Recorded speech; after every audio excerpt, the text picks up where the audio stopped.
record to this computer. And okay, so here we are at the gathering place. We meet every last Wednesday of each month, and I want to welcome everyone. My name is Sandra Wallace. I'm a OCD anxiety and depression coach. And each month on the last Wednesday of the month, we bring in a guest speaker. And I'm honored and privileged to have tonight with us Edith Alig Gagné, and she is a Chopra Vedic Educator, certified meditation, yoga, and Ayurveda instructor and author. Edith has spent decades in selfish service for the highest good of all. Holding an honors BA degree in psychology and gerontology from Lakehead University in Northwestern Ontario, Canada, Edith is the author of the newly released book, We Exist in Each Other, Healing and Transforming in a Divine World. What a great title. Edith lives yoga and has spent many years walking in silent, sacred steps in spaces like hospice and prison. She has intensive global training in trauma healing held online with 41 countries and in person in Germany. By way of conscious healing action, Edith is committed to the awakening of human consciousness, contributing to the evolution of our collective consciousness. Wow, I'm looking so forward to her taking the stage and just going through a few different things that I think you'll find very beneficial and very helpful going forward in your life. So thank you again, Edith, for being here. Yeah, thank you so much, Sandra. And welcome, Stephanie and Gail. I'm really grateful that you have both showed up. Just to begin with, just by saying a yes to showing up is um, what we like. Once we say yes and we actually show up, there's something that's deeper within us that says that guides us to this place, the here and now.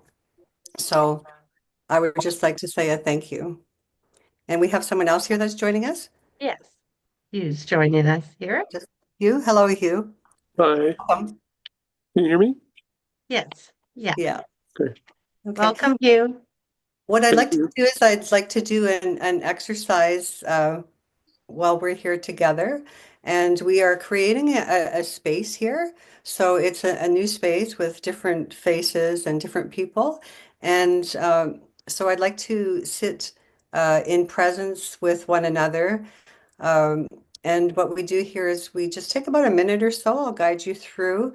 And if Gail's still with us, if you're okay with that, we would put the camera on and we would feel each other. So we would look at each other into the eyes, whoever you're called to look at, and just feel one another. So if we'll just take a moment and do that in silence.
And now that we've done that, I would like to invite you to maybe use a word that how you feel in this present moment with this exercise. just go ahead and unmute yourself. If you want to just put your hand up and we could take turns. Sure, I'd say Stephanie. peaceful, feeling peaceful, Peaceful.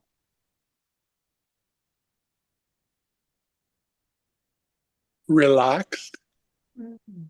Relaxed. Thank you. there's me.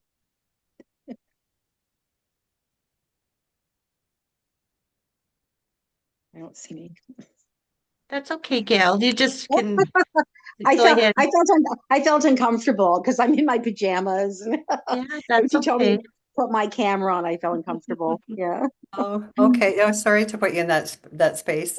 You look amazing. I wouldn't know you were in your pajamas, but you look great. Yeah, you've always got this beautiful smile. Oh, Yeah, thanks. yeah. I felt something I've never felt before. I felt like there was a humanness to all of us, which I've never really experienced, which was beautiful. Yeah, yeah. Thanks for bringing that up, Sandra. We're so busy in a busy world with always having to say something and just having and holding space for one another to feel one another in the silence. It kind of brings us back within ourselves and who we are. And sometimes we're calm and peaceful and uncomfortable and whatever, but sometimes we could be very nervous or we could be there's anger inside or anything. There's different things. And it's really a way to kind of go within yourself and check into yourself with how you're doing. So it's a nice exercise. And what I'm going to do is I'm going to talk about a few different things and then bring little exercises in to help us use in our days just to check in with ourselves. This is really about not so much about the external, but to come within ourselves and who we are, because we've been conditioned to do so many things in the external world that we're really getting exhausted and anxious and all kinds of things that are coming up that we need to really check into the inner self. So, okay.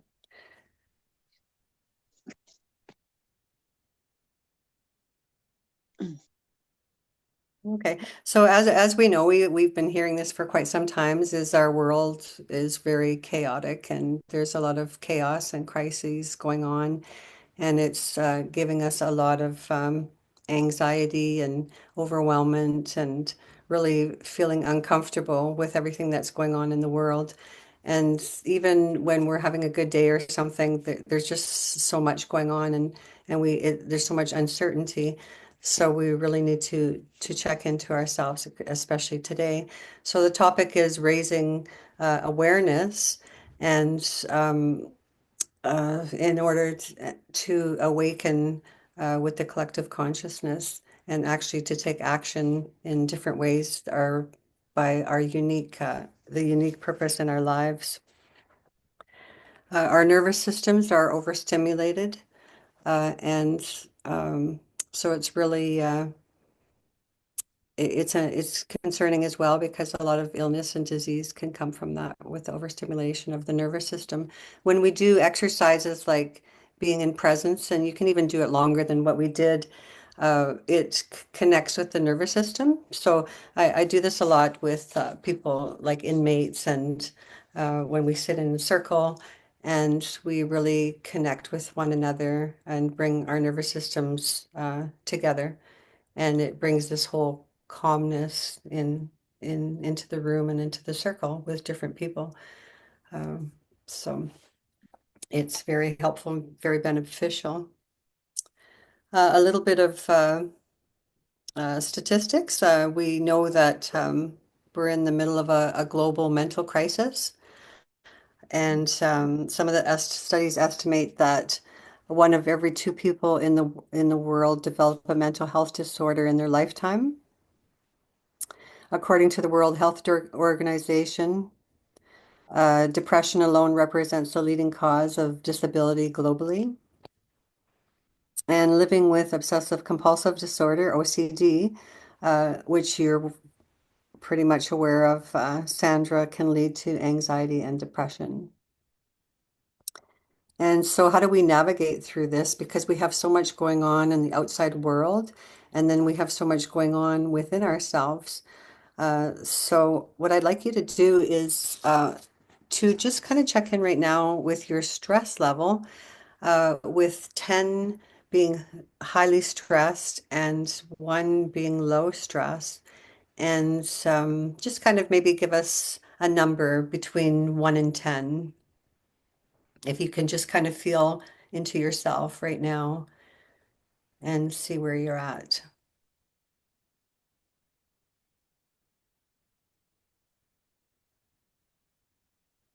And again, you can just raise your hand and when you're ready to place a number.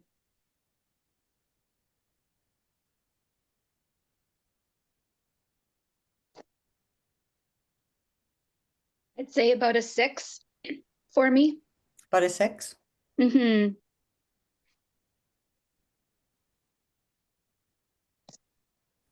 I'm about a 5, which normally I would be really anxious right now, but you have such a calming voice and made us start out making us relax. So I feel like I'm a 5.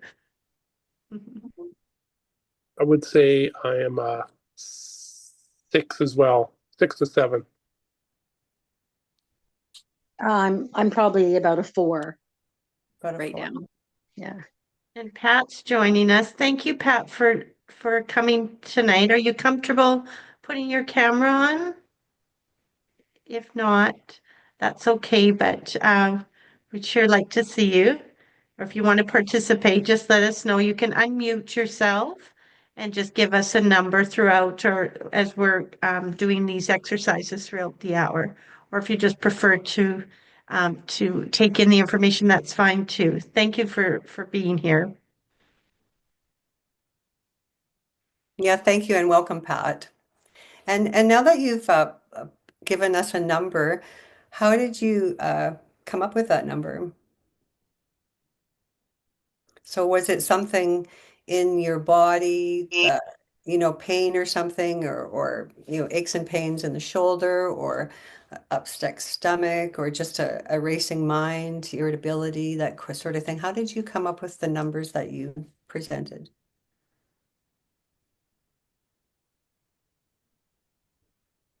Stephanie? For me, I'm very in tune with my body as well, and like the breath and things like that. And I can tell if I'm like tensing up in the chest more, or if it takes me a bit longer to get a deep breath in, then I know I'm a bit higher in that level of stress as well. So the current pregnancy is also adding a bit to that, and then work and everything. So it just, yeah, just kind of adds all in. So yeah, just so I'm very aware of that. So I just feel that in my chest and in my jaw area when I'm clenching, I can recognize that. So yeah. That's great that you're aware of that in that way, the way you've just explained it. For meditating with you as well, Edith. Yeah. Can I say something right now? I'm unmute. I finally figured out how to unmute. But I think Yes, please. everybody's really stressed these days. It's the world that's happening around us. Mm. And things that we could do very easily now become a challenge. Like I sing a lot and I have to really think about it when I sing, because I sing by myself and I get, oh, I'm going to do a bad note and it's just crazy. But it's just in our mind that and we have to stop it. Yeah. Yeah. And singing is such a beautiful way to release your voice and yeah, makes a difference. Thank you.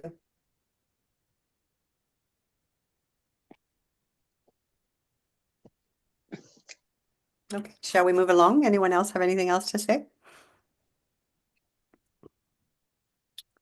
Okay, so I'd just like to say that there is hope. One of my favorite, or my favorite Sufi poet, Rumi, the wound is where the light enters.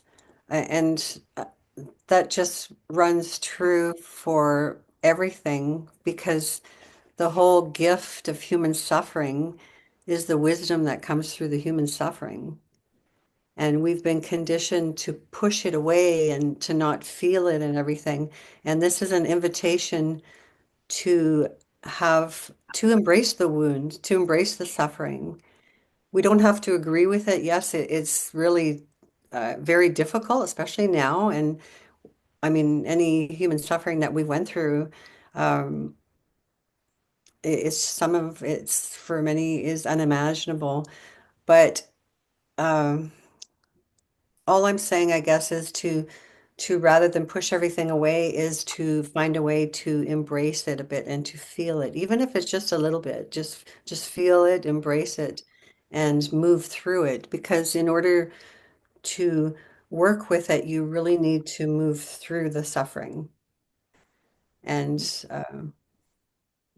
and be aware of it. So awareness is key.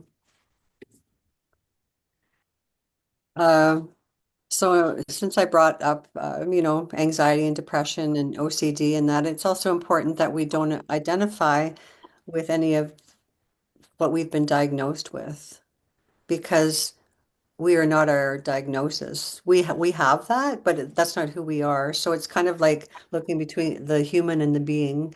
And so the being the light, uh, that we need to awaken to the light within us.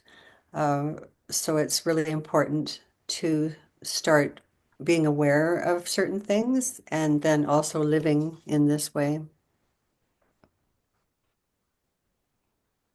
So you only become your diagnosis when you identify with it as you. So the awareness that I speak of can be aware of, and I'll go deeper into this shortly, but the awareness that I speak of you're aware of having the diagnosis, the illness, and what I say, for example, if you're in a really irritable mood or something, this awareness, you're aware of it, but you don't necessarily play into it. You're watching whatever is manifesting itself from you. And it's something that takes practice, and some people it just comes naturally, or it comes and it goes. And what I want you to do is to think back into childhood. I don't want you to think too deeply into childhood. I don't want any triggers or anything, but think of a time in childhood, in your family environment, where you were aware of, you were observing, you were watching um, something in your family take place, but you didn't think about it, or you didn't have a bunch of emotions, like you didn't start crying or something, or get angry, or different things like that happen. You were just a young child and you were aware of it. So there's that awareness within us, and then there's that intelligence that comes through us and uh, helped us do whatever it was that we did in that moment to help us. And we survived. As far as safe and unsafe, we survived it. We're here today. So that very intelligence is who we are as well. And I believe that we have it in childhood, except for certain things start to trample it down and stuff it down, and we suppress it. So this intelligence is actually, well, just a little bit of my own sharing, which is in my book, We Exist in Each Other. In childhood, my father was ill, and I was very aware of, moaning, groaning, pain, feelings. And but I didn't cry, or I didn't do anything. I was just very aware of it. And this intelligence, an intelligence came through me. And of course, I didn't call it intelligence at the time, but this very intelligence that came through in that young age of, say, 10, is the same intelligence that I use, which guides me to be of service in hospice and the prison, and other things that I do. And we have access to that. We all have access to that. And we focus a lot on the pain and the suffering, which is good. I mean, it's not that it's not good. It gets a little complicated sometimes, but um, what I'm trying to say, I guess, is to honor the wisdom that comes through in the suffering and the intelligence that we are that also comes through for us to guide us. So again, it's going back within ourselves. And I hope that makes sense. And if there's any questions along the way, I do welcome them. So our human suffering is a portal to a higher intelligence, which is that very intelligence that guided us to do what we are to do. And I love the heart, Sandra. So human suffering is magnified all over the world, and it's really challenging each one of us. And nobody can really do the work. People can support us. There's a lot of spiritual practices that we can be a part of and everything. People can support us. We can do that, but there's still a lot that we have to do on our own in that journey to go deeper within, to come to the place of our unique purpose in this world. And it's not easy work, but it does get easier. And rather than getting entangled in a lot of things, we become the witness of it. And this is part of the consciousness. So we have the awareness, say back in childhood, for example, if this works for you, it may not work for you, but if it works for you, there was an awareness. You didn't play into the thoughts and the emotions. You were a child, and there was this intelligence that came through you. And so your awareness expands, and then you have this higher state of consciousness. So like we're energetic beings, science has proven that we're energetic beings.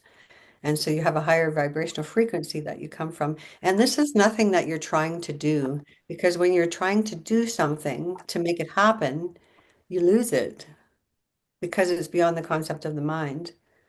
But you do certain things, and what used to get you irritated and angry and in a reactive way rather than in a responding, you become the witness of it. You start to watch it and don't react to it. And then sometimes you do react to it, and then we just start all over again. Like, the present moment is all that we have. And you just return back to the presence, return back to the presence. And I know that Gail understands this beautifully too, if she's uh, part of with Eckhart Tolle too. And I have something to share at the end of this, uh, which we can speak to later. So, okay. So a quote by Deepak Chopra: "All great changes are preceded by great chaos." Mm. And I think we're going through, well, I think I know, we all know we're going through great chaos right now in the world. Yes, And yes. it's really about us finding that being part within us and bringing that out into the world, whatever that is. Mhm, And I'll speak more to that as well. mhm. Yeah. So darkness is heavy. We're angry, irritable, frustrated, fatigued. We're confused. We're distracted. And I like to say to really embrace it all. We're human. And to really feel it and embrace it. It's going to come and it's going to go and it's going to come, because everything is movement.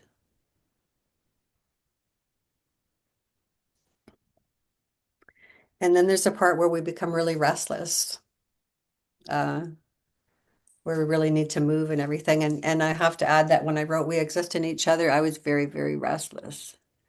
I was like bouncing around my house. I was going through spiritual practices, and I was going through a lot of trauma healing. And I don't consider myself having a lot of trauma in my life, but when you go deeper into ancestral trauma, World War II, and different things like that, and you don't even know what it is that's coming through you. but it's coming through you. Very interesting experience. And we were taught to feel it, feel that too. So a big thing is to feel the feelings that you're feeling, even if they're not what you want to be feeling. Just accept them because they're trying to get our attention for something.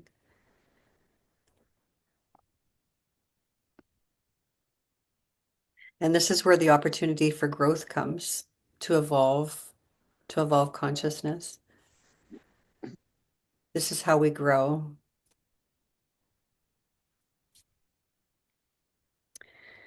So in this, exhaustion and vulnerability is a huge wake-up call for humanity.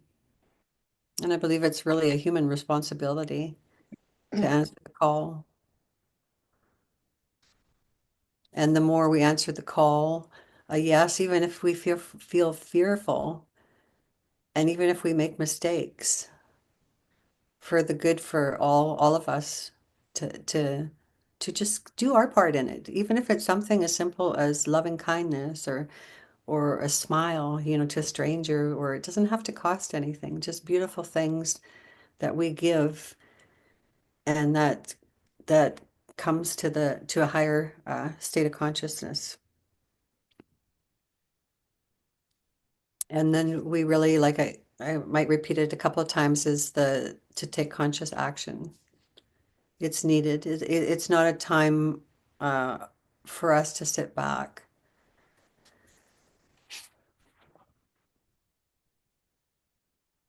So the beauty of a great challenge in a chaotic world is an opportunity to awaken to the realization of who we are and what we're here to do in this world. So how do we do this? I'm just going to go through a couple of tools to overcome anxiety. So I'm going to speak to mindfulness, awareness, and meditation. And the antidote to stress is meditation. And a lot of times people push meditation away because we have too many thoughts in our mind. And the thing with meditation is we want to accept the thoughts in our minds, because just think of like a big fish tank with different fish swimming all over. When you get into the awareness, you watch the fish or the thoughts, they come and they go, and just accept them again too, rather than pushing them away, because then it's just an upstream battle. So when there's a lot of thoughts, you just welcome the thoughts. The thoughts are not who we are. The emotions are not who we are. We are the witness. We are the awareness is who we are, who are watching these thoughts and these emotions. So just one deep breath in, and we can do that right now, is if we just inhale through our nostrils and exhale through our nostrils. That is a meditation. So let's do that at our own pace.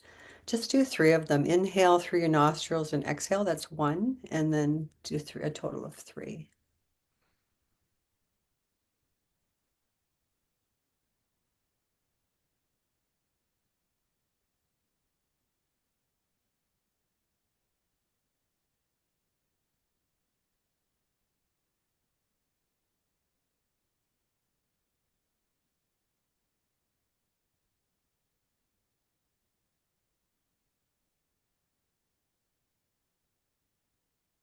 And just feeling that, I just feel I really feel the warmth of all of you on the call here.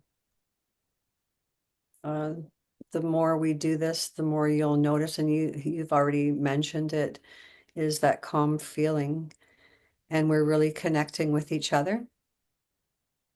So that's that whole connection, and it's very healing.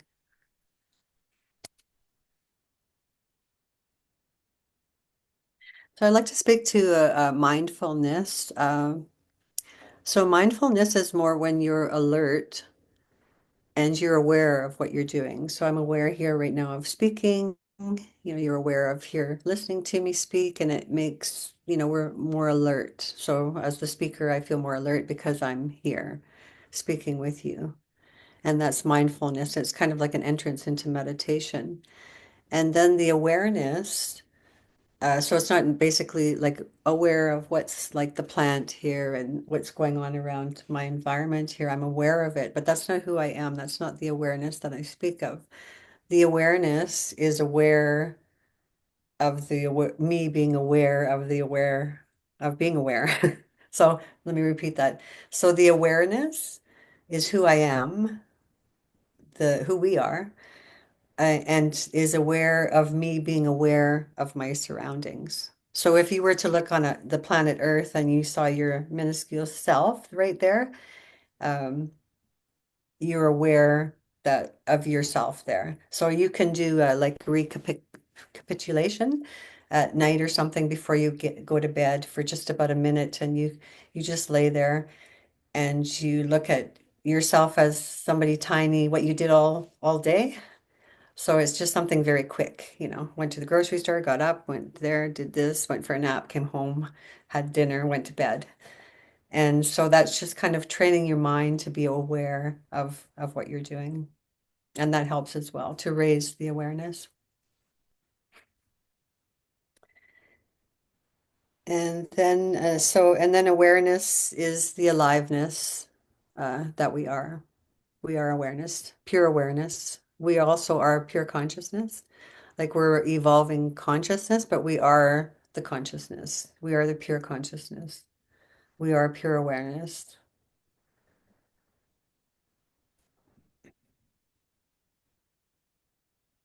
And the more, and in the awareness, and that there's no separation. When you, because you can go into many spiritual settings or something, and sometimes the ego drops in through people, and sometimes people are unconscious of it. But when we're in the depths of consciousness and awareness, there is no separation between me and you or us and them.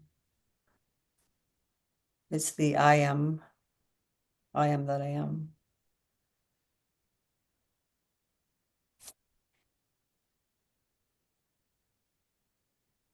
I do want to share because because you are an OCD coach, Sandra, I wanted to share that there's an adolescent that I know who has a OCD, and for him, he's very aware. He has the barrier for no one to get close to him, and that I respect that, right? Barriers are good too, right? So he was going to meet a 4-month-old baby. So I happened to be a witness of this, and the two of them came face to face, and I could just feel there was no barrier, you know, like the baby is in a higher state of consciousness, and there's no judgment or nothing. And there was literally like everything I just felt had dropped from him. And it was just a beautiful, beautiful place to be to witness that, especially with children. Yes, I would imagine. That's a great example. Thank you. Yeah, so I did want to share that with you. And okay, so now creating a peaceful space. Um, so we'll do another little exercise. I just want to keep watch of time here too. Um, so a peaceful space, I just went with if you just close your eyes for a moment and connect with your breath. And then whenever we're doing long meditations or something too, when you come out of a meditation, that's the place you want to be where you're doing conscious action for the betterment of all of us. And and you connect with other people. That's where the collective consciousness comes in as well. If you just take a moment and then open your eyes and you look around your space. So we're all in our own environment. And just kind of look around the room as if it's everything that you've seen for the very first time.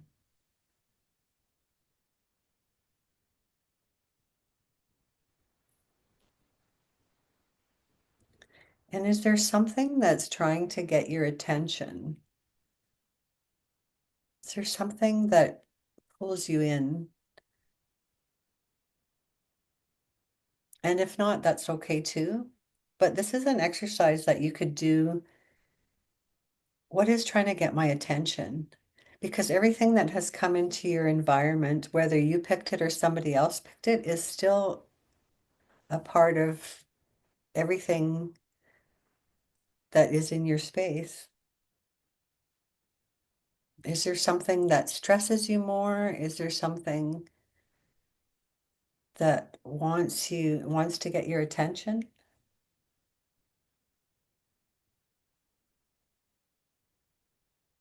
And this is kind of like an exercise you can do in silence, even when you're coming out of a meditation, because we get so used to running around with our to-do list and what we have to do, just to honor that and take the time. Or what's something new that came into your environment that wasn't there before?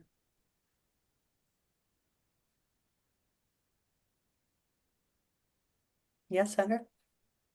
I noticed something in my space, if I could share. Please do. Okay, I have two camels from they were purchased for my husband at the Red River X at our fair, and it was a mother camel and a child camel, and they are just staring at me like so in depth, almost like they can speak. Could you elaborate on that? You know what? Well, what brings just by you saying that, it during Christmas time or after in the New Year, there was a photo on the wall that I kept on staring at, and it was Indigenous art, and it was a mother and a woman with the bear and everything, and there was a little saying on the back about mother and daughter. So it's funny that you said the same type of thing with the camels, and I think there's a message in there for that's unique to us that we can use. And if we don't get it right away, there was a caption on the back of my photo, so I knew where I could go with that. Uh, but sometimes all you have to do is say, what is trying to get my attention?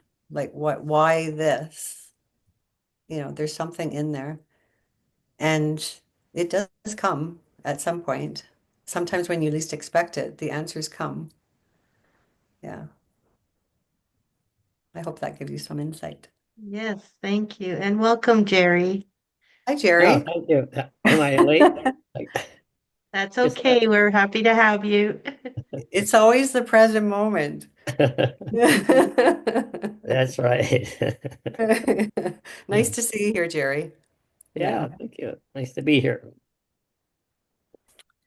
Okay, so we're just moving along so that we're a peaceful space and then moving along into lasting calm habits. So this is where spiritual practice comes in.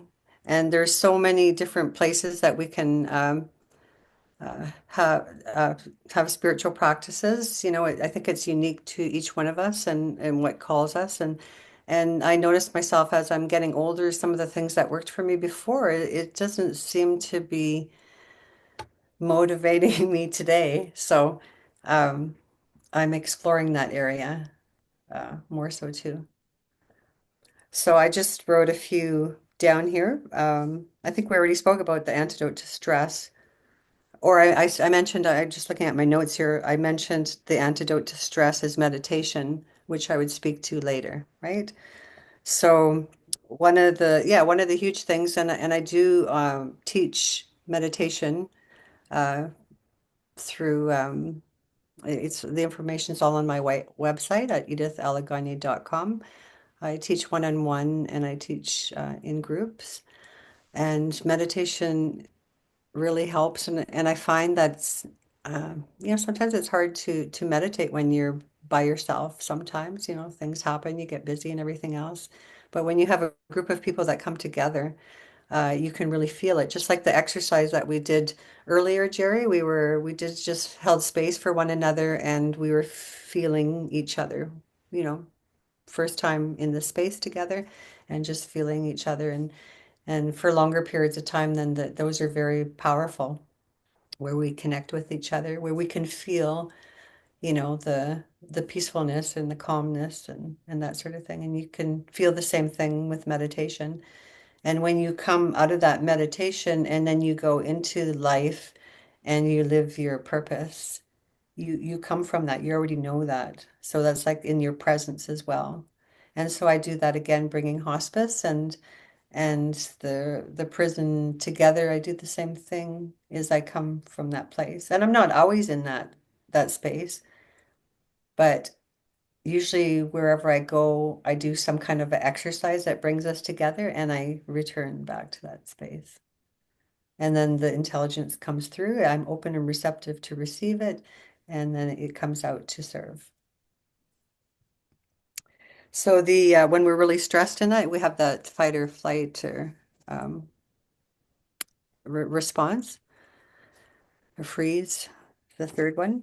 And so a lot of times our immune system is suppressed when there's a lot of stress, and then we can become ill. And of course, there's the stress hormones that are being released, and then the seeds of illness, they come into play. So they contribute to our anxiety, to heart conditions, and different things that we're dealing with. And again, just by becoming aware of this, and I know a lot of us, we've heard this before, but to really become aware of it, that we can do things about it. And the big thing again is to feel and to embrace it for getting our attention. Sometimes you'll have someone that says, oh, I had a cancer or something. It's the best thing that ever happened to me because it got my attention to change my lifestyle from what I've been living to how I'm living now. So it's a gift. Human suffering is a gift. Illness is a gift. And once we start to change that and start to embrace it, things start to change in our life. I speak a lot about human suffering, and I know Stephanie knows that. I'm pretty sure. But sometimes, and war even, and it's difficult times, but there's healing in it. There's wisdom in it. That's what we need to embrace. That's what we're pushing it away. And right now, the world is giving us an opportunity in this difficult time to work on what's coming through. And it could just be something little. It doesn't have to be something big. It's just a matter even of just accepting something, not accepting what happened, but accepting it for maybe for getting our attention, giving it a hug. Thank you. I hear you. I feel you. If there's pain in the body, thank you. It hurts, but I feel you. And you may not know what the message is, but you're acknowledging it. And then sometimes it just dissipates and it goes away, and then it may come back, and it may go away, and it might come back. And it's not like we're going to do this right away and then it's going to be all good. It's kind of like going on throughout our life. And then again, coming back into the present moment. The present moment, Eckhart Tolle, right? Huge for that. And even myself back to childhood. I spoke earlier of childhood, the present moment with whatever was going on in your child life. I pull from that as well. When I do the work that I do, I pull from the childhood. I pull from the intelligence that guides. So these are gifts. And right now I'm doing ancestral healing, trauma healing, and I'm pulling from the ancestors. And it may be something very tiny. It doesn't have to be huge. It's like the seed that's planted and then it germinates later. And we still run into confrontations with, things happening in the world. Okay, so yeah, so that's a little bit about meditation. So awareness, I spoke of recapitulation and affirmative prayer. And affirmations, affirmative prayer, when I speak to that, it's more about seeing it already happening. Uh, like, for example, somebody's ill or something, and you already see the healing taking place.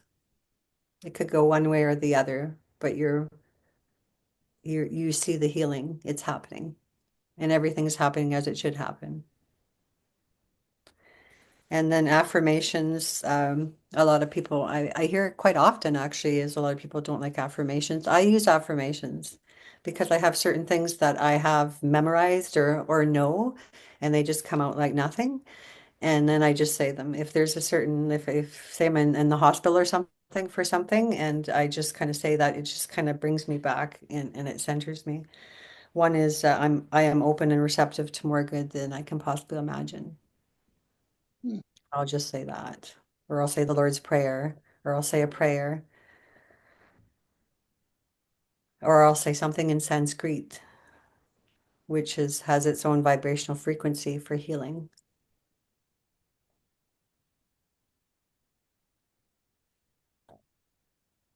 And then movement is very important. We're made to move. So even that restlessness is part of a movement. You know, we're moving, walking, getting out, eating nutritious foods, the most nutritious foods that we can afford. Everything is so expensive. Someone just told me today when I was in the grocery store, I can't believe the prices. So we're all dealing with that as well. But trying to pick, what we can. And then back to movement, it would be the conscious action that we would take that comes through us. Sometimes something's really pushing you to, like, the book that I wrote was, I had this push inside me that it had to be done. If I'm going to do it or I'm not going to do it. And there was a push inside me, just do it. And it was quite the journey. And but I had to do it because I could become sick. And then after I wrote it and I released it, my health, my test results for my health just like were really good. Like my doctor was surprised and she doesn't even know that I wrote a book. So it just changed. Yeah. I don't know if that's the same way now, but at that time, yeah. And then drinking water, it's important to drink fresh water, as we know. Our bodies are made of 70% probably more of water. And relaxing without sleeping. Relaxing without sleeping is very important. Reading spiritual literature. Usually people who have already passed away. There's a lot of good spiritual wisdom out there that we can learn from, like Rumi, that I've read, and so many different people. Uh, yoga. Yoga is not just the postures and the asanas, which are good too. They have different types of yoga, like with pets and dogs and sheep and all kinds of things that are fun. And that's a whole other thing there too, which is good. And then the yoga, living a yogic life, living yoga, which is to be of service, is also yoga. Dancing is yoga. So to really be motivated by service, it's the evolution of the human soul. So when you're really out there to make a difference in the world, it's coming from another place. Things start to shift in your body with this awareness, and you start to understand. I think I'm pretty much coming to the end of this. Just a last thing, you are pure awareness, you're pure consciousness. You're not your thoughts. You're not your emotions. You are the observer of your thoughts, the observer of your emotions.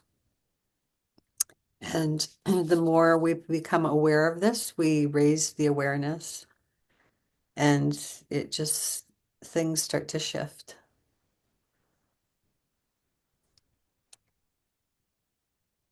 So basically, it's kind of part of our survival too, is either we get pulled into the drama of what's happening out there, or we raise the consciousness. We we act on the conscious, making conscious actions. and just keep on contributing. And this is just not us, this is everybody, like people in the world. We just keep on doing that, and we raise the vibrational frequency, the energy, and then hopefully things shift a bit or a lot. Yeah. And I think that's pretty much it for me. So thank you very much for listening. And again, I'm really grateful that everyone showed up who's to show up. Everything is as it should be in this present moment. And here we are, you know. So I'm really grateful to each one of you for taking the time to meet here. Thank you.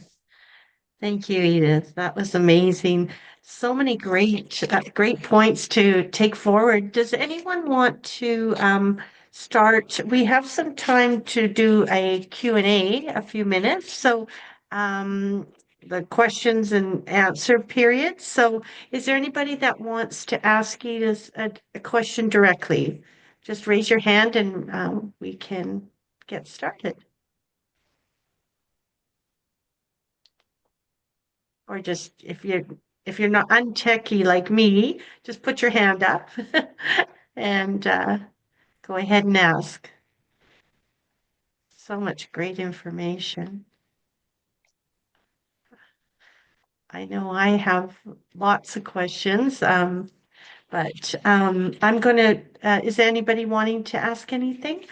I was just I wanted maybe not so much a question, but more of a comment is the whole thing about awareness, it all starts with awareness. And as you mentioned that once we're aware of something, then we can make the changes. But I find that even for myself and other people that I witness, we're just going through the motions of things. We're not really consciously aware of what we're doing. Even I'll use an example. I think about when we eat. We're just eating so fast. And when I was on the psych units for like 28 years, you'd have maybe a 20-minute break and you just eat and eat and shovel it in and not even taste the food or not even enjoy the moment. And then you'd go on to the next thing and the next thing. And so that one thing stood out for me a lot, um, the relatability of that. And the other part is just being aware of our environment. Sometimes we just go through the motions and we go from room to room. And the exercise tonight was just, I'm going to be very mindful of that. And wherever I go, I'm going to be scanning my environment and just kind of looking around and seeing if it speaks to me. So thank you so much. Yeah, that's great. Thank you, Sandra, to see if it speaks to you. And thanks for bringing up eating mindfully as well, because we do just kind of shove everything down and it's like, oh yeah, I ate that already. What did I Yeah. just do? Yes. So I thank did you. want to share something with you guys before we leave. Yes, Um, please do. and like so with Eckhart Tolle, um, I've ordered some books for our correctional center that are coming soon, and they are coming from the USA. And they were published actually in Canada, and they're on their way this week to be delivered. So we'll be uh, bringing those out, and we've had from the Eckhart Tolle Foundation, I've received a total of 1,000 books from them already to donate and to share. And this is when of course we love Eckhart Tolle's work. Mhm. For those of us who have read his work, and I invite you to read it if you haven't already done so. But it's a perfect example where whatever's going on in the world now with tariffs and everything else between the US and Canada, where Eckhart lives in Canada. He wrote the book, and the Eckhart Tolle Foundation is in the USA, and the Penguin Random House Toronto, if my information's correct, is owned by UK and USA, I believe. I hope I have got that right. But anyways, so here is everybody coming together to make it all happen. To be able to be of service for someone, say for myself, for example, everyone said yes, to be of service to present the books to the staff. I mean, I'm still working on them, but to be able to present the book to an inmate who is going through a lot of suffering, human suffering, and for to be a witness for an inmate to receive the book. And of course, they don't have to keep the book, Mhm. but to receive the book. And is this book for me? Can I take it home with me? Mhm. And yes, you can, if you choose. Mhm.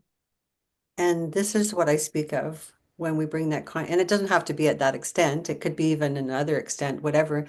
It's just little simple things that come into play, something that's speaking to us when we're saying yes to it. We don't know where it's going, but something manifests from it for the betterment of all of us. And then that spark trickles out into the rest. Mhm. And it's without wanting to make it happen. It's just being in the present moment with whatever you are to do, and you're guided and you do it and it ripples out.